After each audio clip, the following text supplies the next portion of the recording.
ইমানের শক্তি নিছে, একটা পাথর হাতে নিছে আর গোপনে বলে আল্লাহ, পাদ্রীর ধর্মই যদি সত্য হয় তাহলে আমি পাথর মারার সঙ্গে সঙ্গে যেন সাপ মারা যায়।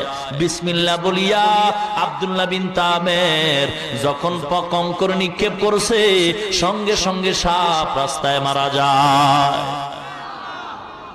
মানুষের কানে মুখে আওয়াজ হয়ে গেছে, যুবক ছেলের ভিতরে মাল আছে। মনে করছিলাম এই টুপিওয়ালার ভিতরে কিচ্ছু নাই, কিন্তু না না, এত ডাক্তার দেখাইলাম রক্ত ভালো হয় না। ওই টুপিওয়ালা ইমাম সাহেব পানি পড়া দিছে, পেট ব্যথা ভালো হয়ে গেছে। আছে না না কথা কর মুসলমান ইমানদারেরা? কারণ যার ভিতরে কোরআন আছে, যার ভিতরে পয়গম্বরের সুন্নাত আছে, তার উপরে মাওলার রহমত আছে। আল্লাহ পাক তার হেফাজত করে, আল্লাহ তার ইজ্জতের গ্যারান্টি দিয়া দেয়।